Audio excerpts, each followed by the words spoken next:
श्री शिवाय नमस्तु भयम। दोस्तों, जैसा कि आप सभी लोग जानते हैं कि 4 फरवरी 2026 यानी बुधवार को पड़ रही है फाल्गुन महीने की कृष्ण पक्ष तृतीय तिथि। और दोस्तों, यह तिथि है जो फाल्गुन महीने में पड़ने वाली सबसे बड़ी तिथि है, क्योंकि यह बुधवार के दिन पड़ रही है, जो बहुत ही खास है। और दोस्तों, आप सभी लोग जानते हो बुधवार तिथि का अगर सबसे बड़ा कोई उपाय है तो वह 5 गेहूं के दाने वाला उपाय है।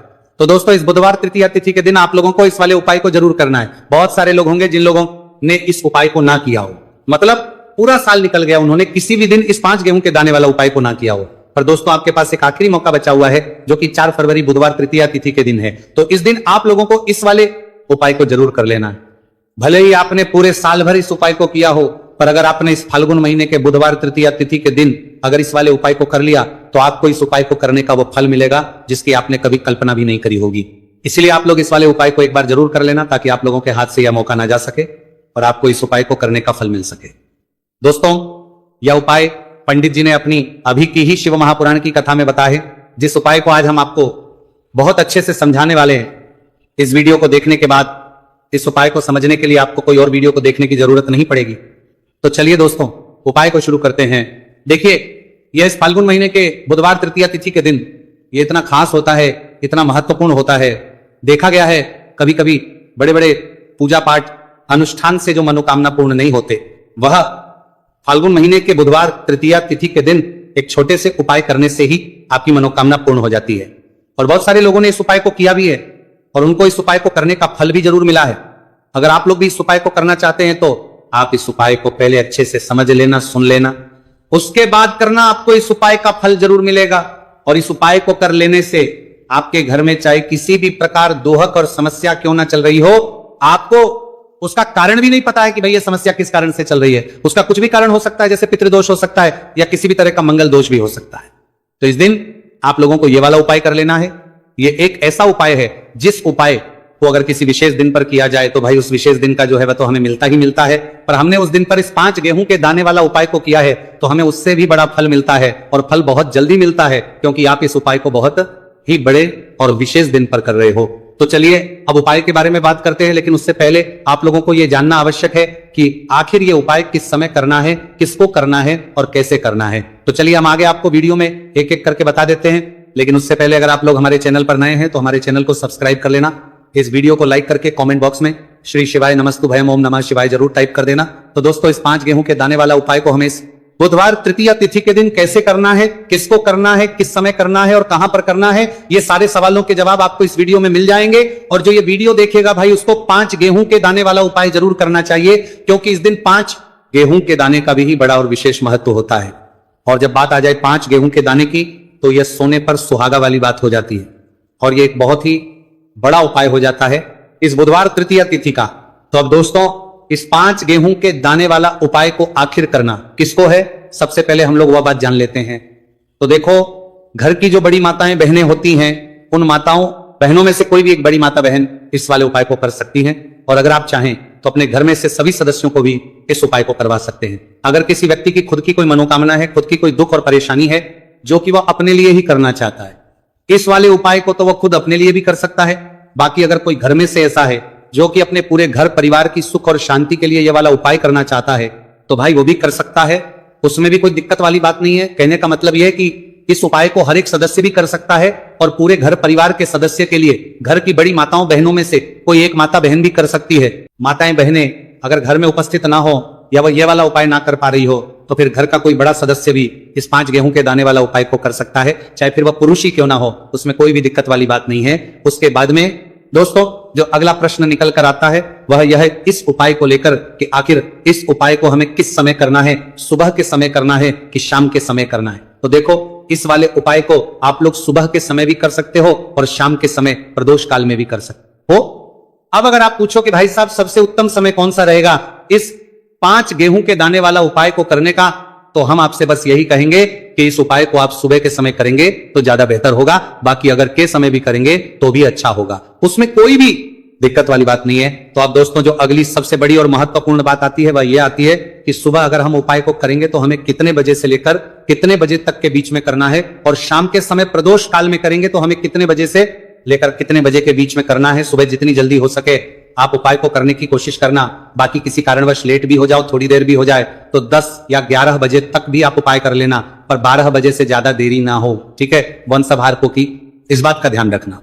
उसके बाद में दोस्तों, अगर शाम के समय प्रदोष काल की बात करें, प्रदोष काल का जो समय है होता है वो शाम के 6 बजे से शुरू हो जाता, मतलब शाम के 6 बजे से लेकर 7 बजे के बीच का जो समय होता है, यह समय प्रदोष काल का समय होता है।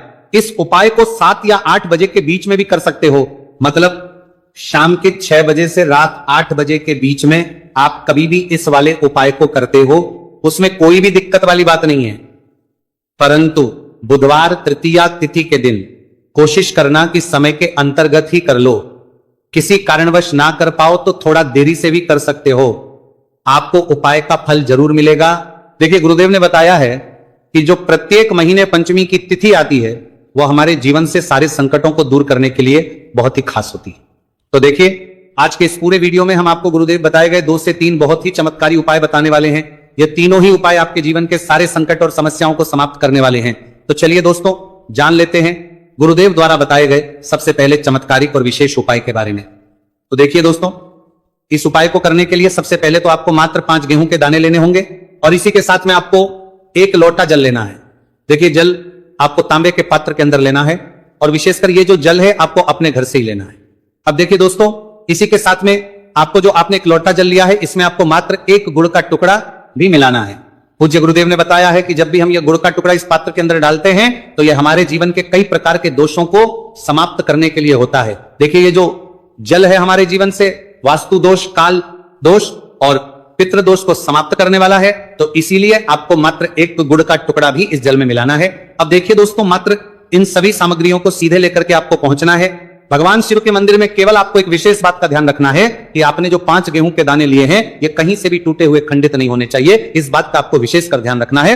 देखिए, शिव मंदिर बचने के बाद सबसे पहले तो आपको अपना मुख उत्तर दिशा में कर लेना है तथा दक्षिण दिशा में आपको बैठ जाना है। लेकिन शिव मंदिर में यदि भीड़ अधिक है तो फिर आप किसी भी दिशा में बैठकर इस उपाय को कर सकते हैं। देखिए, इस उपाय को करने के लिए सबसे पहले तो आपको एक कार्य करना है। आपके पास जो 5 गेहूं के दाने हैं इन्हें आपको अपने हाथ में लेना है और आपने जो ये गुड़ से युक्त जल तैयार किया था, ये जल आपको इन गेहूं के दाने पर डालना है। यानी कि आपको ये जो गेहूं के दाने ही शिवलिंग पर गीले के ही अर्पित करने हैं, क्योंकि सूखी चीजें हम कभी भी शिवलिंग पर अर्पित नहीं करते। अब देखिए दोस्तों, आपको एक कार्य करना है। आपके पास 5 गेहूं के दाने हैं तो इनमें से आपको 4 गेहूं के दाने अलग कर लेने हैं और ये जो 4 गेहूं के दाने हैं इन्हें आपको एक साथ शिवलिंग पर, जहां श्री गणेश जी का स्थान होता है, यानी कि शिवलिंग के सीधी तरफ जहां पर गणेश जी विराजमान होते हैं, वहां पर आपको 4 गेहूं के दाने अर्पित कर देने और आपको श्री शिवाय नमस्तुभयम या फिर ओम नमः शिवाय इस मंत्र का कम से कम 11 बार जाप कर लेना है। देखिए, आपको 4 गेहूं के दाने शिवलिंग के सीधी तरफ अर्पित कर देने हैं। अब इसके बाद आपके पास जो अंतिम गेहूं का दाना बचा हुआ था, 5वां गेहूं का दाना, इससे आपको जो आपके पास जल का पात्र है उसमें डाल देना है और ये जो जल है इसे आपको धीरे धीरे भगवान शिव के शिवलिंग पर ही अर्पित कर देना होगा। श्री शिवाय नमस्तुभयम इस मंत्र का लगातार जाप करते हुए गुरुजी ने बताया है यह जल आपको इतने धीरे धीरे अर्पित करना है कि आप जल समर्पित करते हुए कम से कम 11 बार श्री शिवाय नमस्तुभयम इस मंत्र का जाप अवश्य कर सकें। अब आपको शिवलिंग के सामने बैठकर थोड़ी सी देर मंगलेश्वर महादेव का स्मरण कर लेना है, क्योंकि विशेषक यह तृतीया तिथि बुधवार के दिन पड़ी है, इसीलिए आपको अवधूतेश्वर महादेव का स्मरण करना है। अब आपको आपके जीवन में जो भी असफलताएं चल रही हैं उन्हें दूर करने की प्रार्थना कर लेनी है। व्यापार में अगर आपको सफलता नहीं मिल पा रही है, आपका बच्चा पढ़ाई लिखाई नहीं कर पाता है या फिर आपके विवाह में विलंब हो रहा है, तो जिस भी प्रकार की आपकी समस्या है उसे आपको महादेव के समक्ष रख देना है। गुरुदेव ने बताया है जो भी व्यक्ति यह उपाय इस प्रकार से कर में लेता है तो उसके जीवन की जो सारी परेशानियां हैं वो धीरे धीरे करके समाप्त होने लगती हैं। चलिए दोस्तों, हम जान लेते हैं गुरुदेव द्वारा बताए गए दूसरे खास उपाय के बारे में। देखिए, ये जो उपाय है आपके जीवन में चल रही कर्ज की समस्या को समाप्त करने के लिए है। देखिए, पूज्य गुरुदेव कहते हैं कि कई बार हम कर्ज तो ले लेते हैं लेकिन उससे उतारते समय हमें कई प्रकार की कठिनाइयों का सामना करना पड़ता है, और जब हमारा यह कर्ज नहीं उतरता है तो हमारे दिमाग में केवल एक ही बात रहती है कि एक बार है कर्ज उतर जाए उसके बाद में जीवन में कभी भी कर्ज नहीं लूंगा। तो विशेषकर जीवन से कर्ज से जुड़ी हुई समस्या को समाप्त करने के लिए आपको यह चमत्कारी उपाय करना है। देखिए, इस उपाय को करने के लिए सबसे पहले तो आपको मात्र 1 लोटा शुद्ध जल लेना हो तांबे के पात्र के अंदर अपने ही घर से, इसी के साथ में आपको मात्र एक गुड़ का टुकड़ा भी लेना होगा। गुड़ का टुकड़ा आपको मात्र छोटा सा ही लेना, और सबसे आखिर में आपको मात्र मसूर की दाल लेनी होगी। यदि आप चाहे तो मसूर की दाल 11 भी ले सकते हैं, या फिर 21, 41, 41, 41 या फिर 108, जितनी भी आपके पास मसूर की दाल उपलब्ध है उतनी मात्रा में आप मसूर की दाल ले सकते हैं। अब मात्र ये जो तीनों ही सामग्रियां हैं, इन्हें सीधे लेकर के आपको पहुंचना है भगवान शिव के मंदिर में। पूज्य गुरुदेव ने बताया है कि यह उपाय चाहे तो शाम के समय में भी कर सकते हैं। शाम को प्रदोष काल के समय में यदि आप यह उपाय करते हैं तो आपके लिए सर्वोत्तम होता है। प्रदोष काल के समय यदि आप यह उपाय नहीं कर सकते हैं तो फिर आप यह उपाय सुबह से लेकर के शाम तक किसी भी समय में कर सकते हैं। देखिए, मंदिर पहुंचने के बाद सबसे पहले तो आपके पास जो गुड़ का टुकड़ा है, इसे आपको उस जल के पात्र के अंदर डाल लेना है, और ये जो जल है इसे आपको भगवान शिव की शिवलिंग पर धीरे अर्पित कर देना है। श्री शिवाय नमस्तु भयम इस मंत्र का लगातार जाप करते हुए और तुमरुकेश्वर महादेव का स्मरण करते हुए। अब देखिए, आप जो मसूर की दाल लेकर के गए थे, इन्हें आपको एक एक करके शिवलिंग पर अर्पित करना है। आपको एक मसूर की दाल शिवलिंग पर अर्पित करनी है, फिर आपको आर्यन मुक्तेश्वर महादेव का स्मरण करना है, फिर दूसरी मसूर की दाल आपको शिवलिंग पर अर्पित करनी है, फिर आपको आर्मुक्तेश्वर महादेव का करना है। गुरुजी ने बताया है कि चाहे आप 11, 20, 51 जितनी भी आप मसूर की दाल लेकर के आए हैं, उतनी ही बार आपको आर्यन मुक्तेश्वर महादेव का स्मरण करना है, और एक एक मसूर की दाल आपको शिवलिंग पर अर्पित कर देनी है। पूज्य गुरुदेव ने बताया है कि जो भी व्यक्ति लगातार 5 बुधवार इस उपाय को कर लेता है, तो गुरुजी ने बताया है कि इस उपाय को करने के बाद हमारे जीवन में धन प्राप्ति के रास्ते कहीं ना से खुल ही जाते हैं। तो इस प्रकार से आप कर्ज मुक्ति के लिए दूसरा उपाय कर सकते हैं। अब दोस्तों, हम जानते हैं तीसरे विशेष और चमत्कारिक उपाय के बारे में।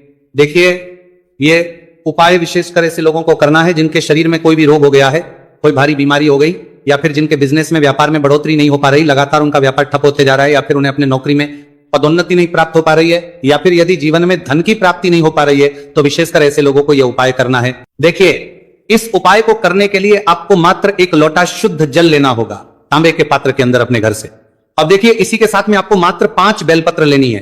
देखिए, यदि आपको बेलपत्र प्राप्त नहीं हो पाती है तो आप शिवलिंग पर चाहिए हुई बेलपत्र को पुनः शुद्ध जल से धो करके उनका उपयोग कर सकते हैं। लेकिन आपको ध्यान है कि जो बेलपत्र है वह कहीं से भी टूटे हुए खंडित नहीं होनी चाहिए। तो देखिए, आपको मात्र ये जो दोनों ही सामग्रियां हैं, इन्हें लेकर के पहुंचना है भगवान शिव के मंदिर में। यह उपाय भी आप सुबह से लेकर के शाम तक किसी भी समय में कर सकते हैं।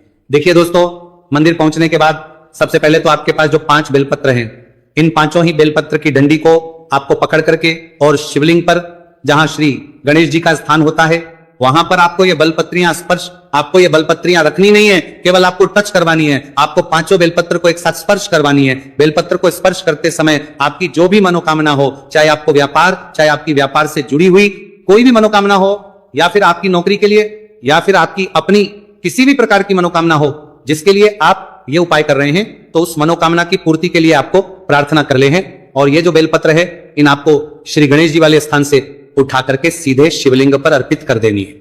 देखिए, 5 ही बेलपत्री आपको इस प्रकार से अर्पित करनी है कि जो चिकनी साइड है वह शिवलिंग से स्पर्श रहेगी, डंडी वाला भाग जलाधारी को रहेगा। इस प्रकार से आपको यह 5 ही बेलपत्रियां शिवलिंग पर अर्पित कर देनी है। अंत में जो आपके पास एक लोटा शुद्ध जल है, इसे भी धीरे धीरे भगवान शिव के शिवलिंग पर ही अर्पित कर देना होगा। श्री शिवाय